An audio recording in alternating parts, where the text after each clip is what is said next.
It isn't events themselves that disturb people, but only their judgments about them. Let's take a moment to unpack this quote from Epictetus. Now, in the course of human existence, an event will take place, and a person will experience that event in the form of information. And too commonly, in reaction to that information, an emotion will almost immediately bubble up into awareness from under the crust of consciousness. Now, oftentimes, the valence of this sensation is negative. Now, we see something on TV or on social media, and we feel emotions like anger or indignation well up from somewhere in our gut. Our heart rate accelerates and our blood rushes to our muscles. And before we know it, we've made a disparaging remark or posted a snarky comment or just began stewing in our own juices. But why do we feel this way? Does the emotion that arises reflect the true nature of the event itself? Now, the Stoics would argue that emotions, particularly potent ones like anger, derive from our judgment of events and not the actual events themselves. Okay, so maybe a cop car with its siren wailing comes screaming by, and you're late to pick up your son from school. You have to pull over to the side of the road, flustered and frustrated, and you make a derisive, maybe even profane comment. Of course, despite your irritation, this policeman may be in pursuit of a kidnapper. He or she may even be on their way to an incident at your own child's school. Now, you may have a generally negative impression of the police, and that might be justifiably grounded. But your anger in this moment is based upon your judgment and not the event itself. And in this way, it is not only misplaced, but it's also self-destructive because you are the one suffering from the anger. So let me ground this idea in another real-world modern example. Let's look at the ever-divisive issue of immigration. So in the United States, we may see an image on the nightly news or on Facebook or Twitter of a scene at the southern border or at a major airport. And there's an immigration officer and a group of would-be immigrants that are trying to cross the border and enter the country.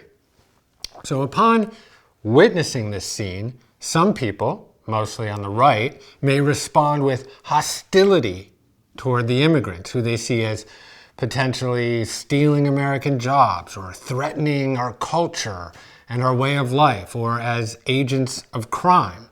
And their indignation is not just directed at the immigrants, but it's also directed at the other side, who they claim is anarchic and doesn't respect borders and the rule of law. Now, at the same time, there are those, primarily on the left, who are also having an emotional reaction. Now, perhaps they're more empathetic with the plight of the immigrant, but they feel anger toward the immigration officer.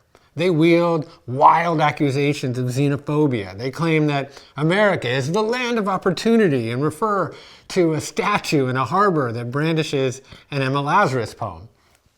Depending what the source of the information is, there might also be a particular editorial bias superimposed on top of the event that reinforces or even exacerbates this emotional reaction.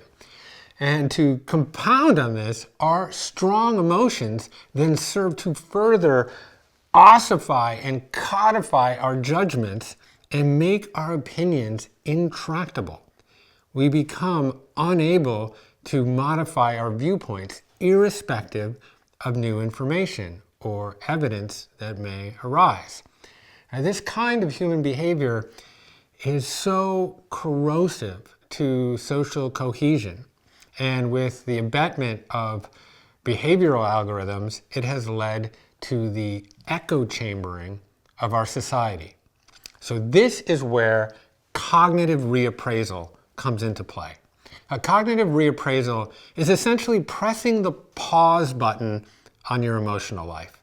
It leverages the prefrontal cortex, the locus of rationality in the brain, as a tuning fork for the truth. We summon the breath as a tool to take us out of our psychological fight or flight state and return us to a place of calm and righteous discernment. Now, when we pause and closely examine the situation of the cop whizzing by or the scene at the border crossing, we can see that the basis of our emotional reaction has little to do with the actual event itself.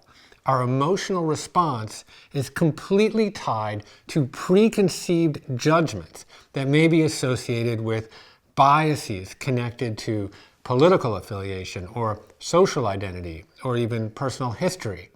We have little idea where the cop is going or what the situation really is at the border.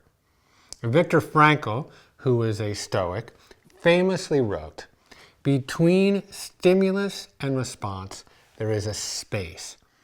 In that space is our power to choose our response, and in our response lies our growth and our freedom." In cognitive reappraisal, we find the space to rigorously examine the nature of the event prior to levying judgment or being overwhelmed by the salience of an emotion. We acknowledge what we cannot know, and we spare ourselves undue sympathetic overload. Lastly, we can de-center by broadening our perspective of the event. In decentering, we might even find greater compassion within complicated situations. For example, instead of excoriating the immigrant or the ICE official, we might go deeper and ask the question that sits behind the circumstances.